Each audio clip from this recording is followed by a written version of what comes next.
As the king and queen left the thrones and walked toward the exit of Westminster Abbey after the coronation, every head bowed and every body curtsied to the sovereign. No one stirred when Camilla passed. The memorial dinner at Windsor Castle was meant to honor a beloved queen. Instead, one furious sentence shattered the quiet, and the evening collapsed into something far more painful than a simple argument. Senior members of the family and a handful of trusted aides had gathered for a closed meal dedicated to Queen Elizabeth II. The occasion was private, intended to protect her memory from any public rivalry.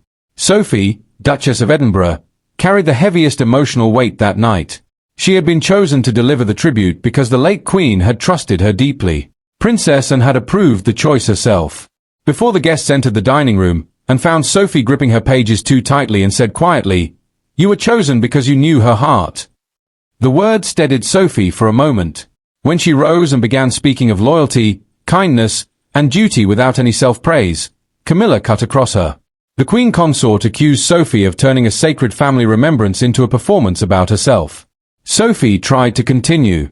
Her hands shook, yet she forced out another sentence. Camilla interrupted again, asking whether Sophie had ever understood the true burden of the crown. The attack broke something. Sophie lowered her pages, covered her mouth, and began to cry in front of the entire family, and watched the humiliation unfold.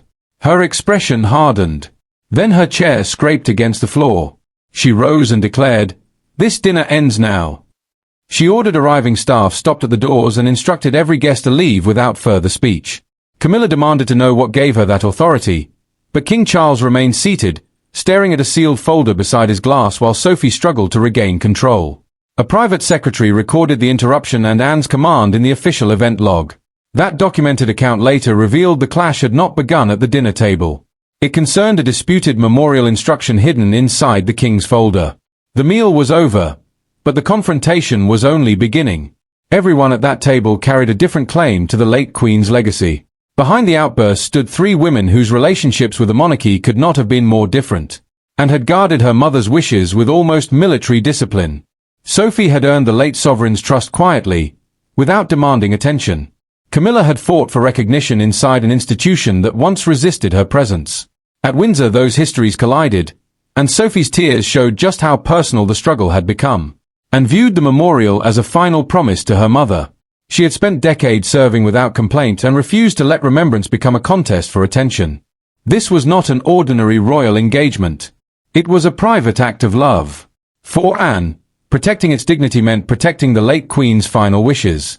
Sophie carried a different weight.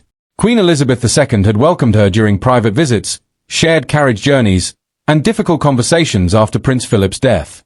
The late Duke had been the monarch's closest companion, and losing him had left her deeply isolated. Sophie had offered comfort without seeking praise. That was why delivering the tribute felt like service, not honor. Before entering the dining room she confessed her fear to Edward. Reading the late Queen's private words felt almost too personal, as though she were opening a door that should remain closed. Her husband squeezed her hand and reminded her that and had made the choice carefully. Neither of them understood how strongly Camilla resented that decision. Camilla had expected to lead the remembrance. She saw Sophie's place in the printed speaking order as a public challenge to her authority. The trusted confidant had been placed at the emotional center while Camilla believed she had been pushed aside, and had already sensed the danger. According to a planning note written by the memorial secretary, she had warned Camilla that Sophie's position came from a sealed instruction left by the late queen, not from personal preference, and refused to display the document before dinner because its contents were intimate. Her silence only sharpened Camilla's suspicion. Charles knew the document was genuine. He had read it that morning, closed the folder without comment, and ordered it placed beside him at dinner in case authority was challenged. The argument had therefore begun long before Sophie stood to speak. Hours earlier, beside St. George's Chapel, the point of no return had already arrived. A handwritten instruction had been placed inside the ceremonial program. Camilla wanted it removed. Sophie refused to touch it, and arrived just as the disagreement sharpened, and one sentence changed the atmosphere completely. From that moment the evening was no longer about remembrance. It had become a contest over who could speak for the dead. Sophie had entered the chapel expecting a quiet rehearsal. Beside her stood a senior household secretary. Together they checked the ceremonial program, and inspected the seating plan nearby while Camilla arrived expecting to approve the final order. Sophie found the disputed message inside the booklet. Queen Elizabeth II had written it by hand after one of the family's most painful periods, thanking Sophie for bringing steadiness and kindness when grief had weakened everyone around her. The late sovereign had also requested that she lead a future private remembrance. Those words turned a simple speech into a personal duty Sophie could not surrender. Camilla read the reproduced message twice.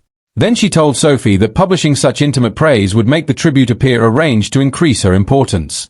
Private affection, she insisted, should remain private. Sophie did not raise her voice. She answered calmly that removing the message would mean ignoring the recorded wish of a monarch who was no longer alive to defend it, and entered as Camilla placed the program firmly on the table. The Queen Consort declared that no family member should use personal affection to gain prominence within the monarchy. Sophie's face changed, but she remained silent, and asked the secretary whether the wording matched the approved copy. When the official confirmed that it did, she ordered that not one word be removed. Camilla said the matter was not settled and walked toward the door, and replied that her mother had already settled it. A planning minute documented the objection, Sophie's refusal, and the princess's command to preserve the tribute exactly as authorized. That account later proved the dinner explosion had begun inside the chapel. Without informing Camilla, and placed a second copy of the sealed instruction inside Charles's folder before the guests assembled. If the tribute were challenged, the evidence would be waiting. When the guests had barely cleared the corridor after the cancelled dinner, and turned back toward the silent table, Sophie remained near the doorway, wiping her face as Edward stood protectively beside her. Camilla demanded that the dinner resume, and refused. She removed the sealed instruction from the king's folder, placed it between them, and challenged the Queen Consort to deny the words written inside, and ordered every non-family member to leave except the private secretary responsible for the event record. She wanted the confrontation documented but refused to let it become entertainment for whispering staff. When the doors closed, the secretary opened his notebook. Everything said from that moment would remain preserved. Charles stayed at the head of the table. He said nothing as Sophie struggled to steady herself. His silence mattered because both Anne and Camilla understood the truth. Only the monarch could turn this family confrontation into a lasting decision. Every passing second increased the pressure. He would eventually have to defend his wife, his sister, or his mother's recorded wish. Camilla struck first.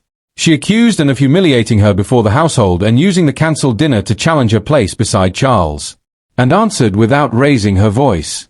She said the humiliation belonged to Sophie, whose tribute had been destroyed while she was honoring someone she loved. Rank could not change that truth.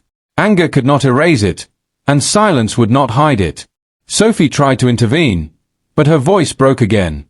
Edward stepped forward and told Camilla that reducing his wife to tears could not be defended as protocol. No tradition demanded cruelty during a memorial. Sophie touched his arm, asking him to stop, yet the pain in her face said everything he had been unable to soften, and opened the folder and read the decisive instructions slowly. Sophie was to deliver the family remembrance in full, while the monarch's eldest daughter was entrusted with protecting the occasion's integrity. Camilla reached toward the page, but Anne placed her palm over it. She declared that the original would remain inside the private archive. Charles finally spoke. He confirmed that he had authenticated the handwriting before dinner. Camilla withdrew her hand. The argument over the document was finished, but the crisis was not. Charles entered his private study carrying the folder that had silenced the room. He sat alone beneath the weight of two competing duties, protecting his wife and defending his mother's final instruction. When Anne joined him, she did not demand punishment. She asked one question, whether royal rank could excuse cruelty committed in the name of authority. Charles held final responsibility because he had hosted the memorial as both son and sovereign. He had also appointed Anne as chair of the private family remembrance committee. That written appointment gave her authority to suspend the dinner if anyone's behavior threatened its meaning. Her command had not been impulsive. It had been firm, deliberate, and valid.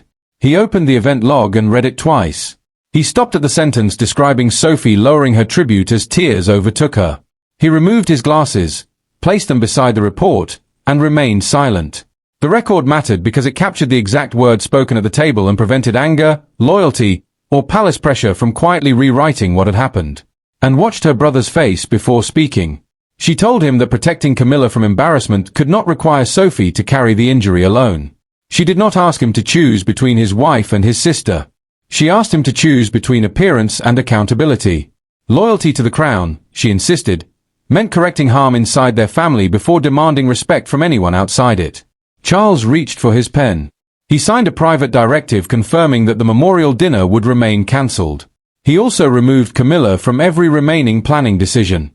Sophie's original tribute would be protected and delivered